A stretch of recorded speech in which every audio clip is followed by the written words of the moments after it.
Hi everyone, today I'm going to talk about the second chapter of the biology option B of biotechnology, which is biotechnology in agriculture. So this chapter focuses on a lot of practical uses of the first chapter that was previously talked about. So it starts off talking about transgenic organisms, which are organisms that make protein that were not previously part of their species proteome, so that were not like ever made by that species. And that includes examples such as inserting the SRY gene to a female rat, and since that makes proteins for physical male characteristics, the female rat will end up looking like a male rat. Then it moves on from the transgenic organisms to genetically modified crop plants used to produce novel products. And novel products are just, once again, presence of protein that are not previously found in species. And there's different examples. There's one with golden rice, which genes were taken from daffodils and bacteria to allow it to make the protein beta carotene, which is a precursor of vitamin A, and that solved lots of hunger deficiency problems. Then for corn, there's a CRY toxin. So to make that, it will to fight off corn borers. And once again, it keeps on going with the benefits or advantages of genetically modified things, such as it can be used to overcome environmental resistance and thus increase the yield of the crop. So the most commonly, the biotic factors are competition with weed species. So the example for that is to make glyphosate for soy, then predation of insect, Bt toxin for corn, and pathogens. And for that they gave a virus coat gene for papayas. And then for abiotic factors, we have drought, which they encoded, I think, CSPB to retain more water for the plant. And yeah, then it talks about the gene construct, which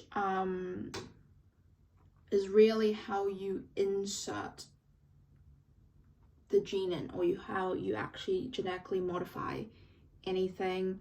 So the key idea here is you can't just insert the target gene.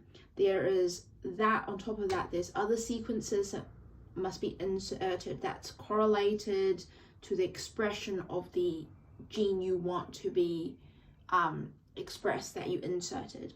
So the most common ones is you have a eukaryotic promoter, you have a eukaryotic terminator. So the terminator comes after, you encode it after the target gene, and promoter is obviously before.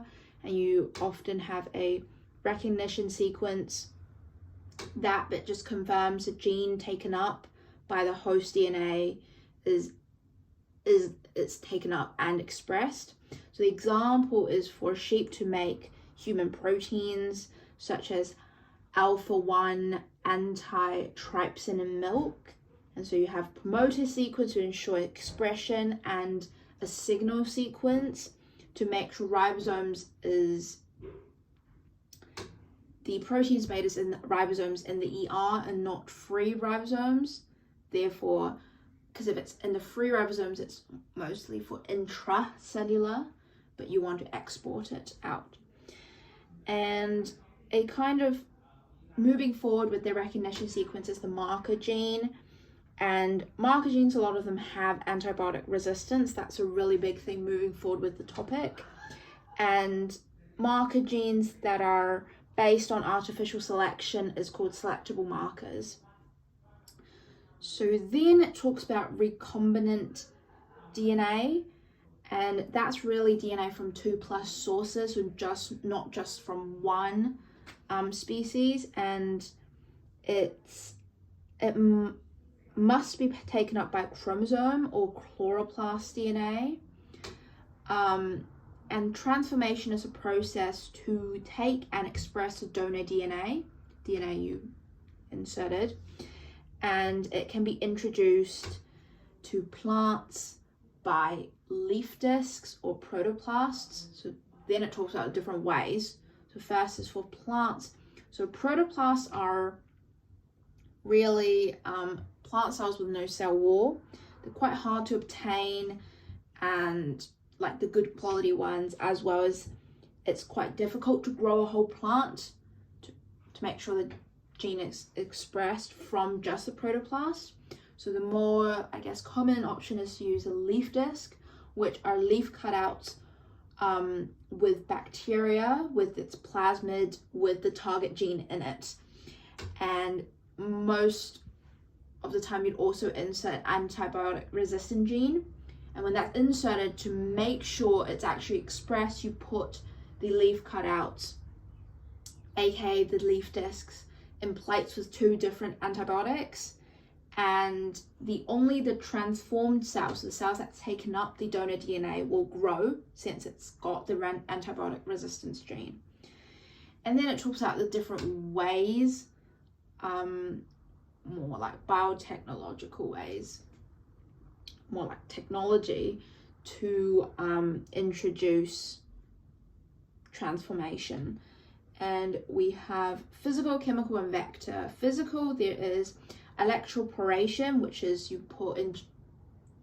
introduce an external electric field to form pores. Those are temporary, and when the pores happen, you can put the donor DNA in.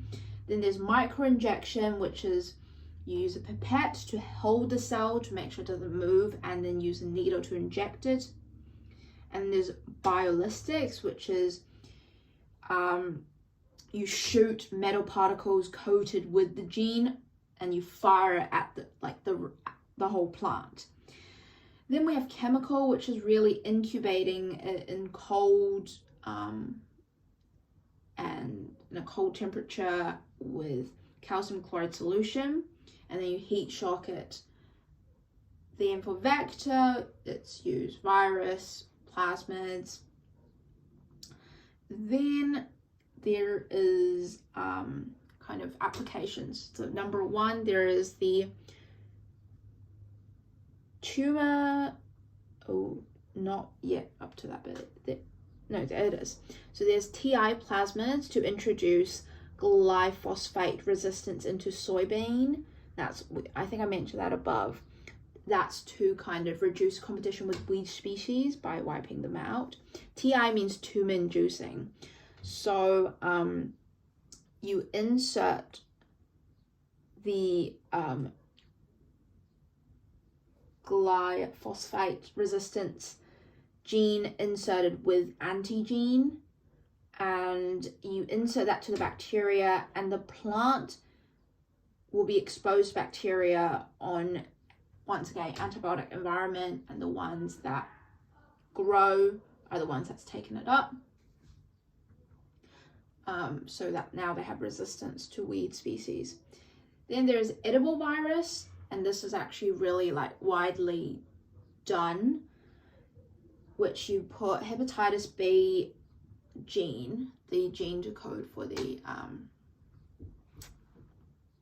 antigen, and the capsid gene for tobacco mosaic virus. You put those into the tobacco plant, and people just need to eat the plant to have immunodefense against Hep B. Then there is amphora potato for adhesive and paper. And basically for the starch purposes, you remove or you don't remove. You make sure just amylopectin is expressed, no amylose.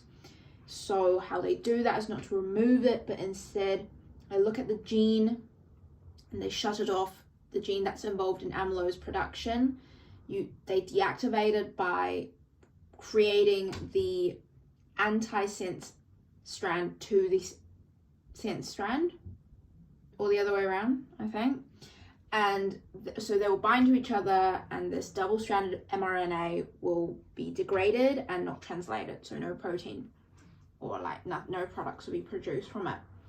Then it talks about the open reading frame, which is a significant length of DNA from start to stop codon. But since it's a significant length, you look for long sequences with no stop codon. You identify that by searching for base sequences long enough to code for amino acids and polypeptides. That's generally like around 100. And then you talk about identifying target genes, and that comes in with bioinformatics, which is computers used to investigate biological phenomenon. And by subjecting genomic information held in database to searches to find extended sequences without stop codons. So once you identify the open reading frame, you can conduct a BLAST search, which stands for Basic Local Alignment Search Tool. Really, it's to look at databases to find matching open reading frames. So you can either do a BLAST N, which is to look at this protein, or what it codes for the protein in another species.